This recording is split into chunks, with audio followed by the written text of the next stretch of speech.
మత్తయి సువార్త 11వ అధ్యాయము. యేసు తన 12 మంది శిష్యులకు ఆజ్ఞాపించుట చాలించిన తరువాత వారి పట్టణములలో బోధించుటకును ప్రకటించుటకును అక్కడ నుండి వెళ్లిపోయాను. క్రీస్తు చేయుచున్న కార్యములను గూర్చి యోహాను చెరసాలలో విని, రాబోవువాడవు నీవేనా, మేము మరి ఒకని కొరకు కనిపెట్టవలెనా అని ఆయనను అడుగుటకు తన శిష్యులనంపెను. యేసు వారిని చూచి, మీరు వెళ్లి విన్నవాటిని కన్నవాటిని యోహానుకు తెలుపుడి. గ్రుడ్డివారు చూపు పొందుచున్నారు, కుంటివారు నడుచుచున్నారు, కుష్ఠరోగులు శుద్ధులగుచున్నారు, చెవిటివారు వినుచున్నారు, చనిపోయిన వారు లేపబడుచున్నారు, బీదలకు సువార్త ప్రకటింపబడుచున్నది. మరియు నా విషయమై అభ్యంతర పడనివాడు ధన్యుడని ఉత్తరమిచ్చెను. వారు వెళ్లిపోవుచుండగా యేసు యోహానును గూర్చి జనసమూహములతో ఈలాగు చెప్పసాగెను. మీరేమి చూచుటకు అరణ్యములోనికి వెళ్ళితిరి? గాలికి కదులుచున్న రెల్లునా? మరి ఏమి చూడ వెళ్ళితిరి? సన్నపు బట్టలు ధరించుకొన్న మనుషునా? ఇదిగో, సన్నపు బట్టలు ధరించుకొనువారు రాజగృహములలో ఉందురుగదా. మరి ఏమి చూడ వెళ్ళితిరి? ప్రవక్తనా? అవునుగాని ప్రవక్త కంటే గొప్పవానినని మీతో చెప్పుచున్నాను. ఇదిగో, నేను నా దూతను నీకు ముందుగా పంపుచున్నాను. అతడు నీ ముందర నీ మార్గమును సిద్ధపరచును అని ఎవని గూర్చి రాయబడెనో అతడే ఈ యోహాను. స్త్రీలు కనిన వారిలో బాప్తిస్మమిచ్చు యోహాను కంటే గొప్పవాడు పుట్టలేదని నిశ్చయముగా మీతో చెప్పుచున్నాను. అయినను పరలోక రాజ్యములో అల్పుడైన వాడు అతని కంటే గొప్పవాడు. బాప్తిస్మమిచ్చు యోహాను దినములు మొదలుకొని ఇప్పటి వరకు పరలోక రాజ్యము బలాత్కారముగా పట్టబడుచున్నది, బలాత్కారులు దానినాక్రమించుచున్నారు.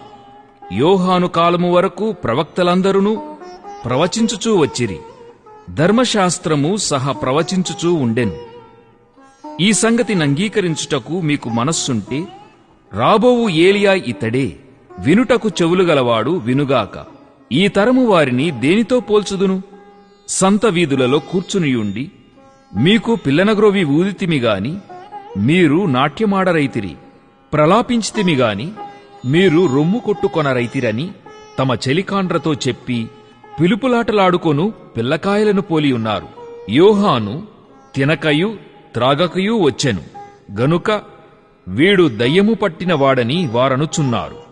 మనుష్య కుమారుడు తినుచును త్రాగుచును వచ్చెను గనుక ఇదిగో, వీడు తిండిబోతును మద్యపానీయు సుంకరులకును పాపులకును స్నేహితుడునని వారనుచున్నారు. అయినను జ్ఞానము జ్ఞానమని దాని క్రియలను బట్టి తీర్పు పొందుననెను.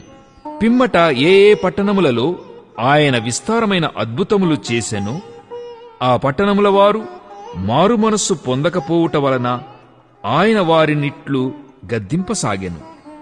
అయ్యో కొరీజీనా, అయ్యో బెత్సయిదా, మీ మధ్యను చేయబడిన అద్భుతములు తూరు సీదోను పట్టణములలో చేయబడిన ఎడల ఆ పట్టణముల వారు పూర్వమే గోనెపట్ట కట్టుకొని బూడిద వేసుకొని మారుమనస్సు పొందియుందురు. విమర్శ దినమందు మీ గతి కంటే తూరు సీదోను పట్టణముల వారి గతి ఓర్వతగినదై ఉండునని మీతో చెప్పుచున్నాను. కపర్నెహోమా, ఆకాశము మట్టునకు హెచ్చింపబడెదవా?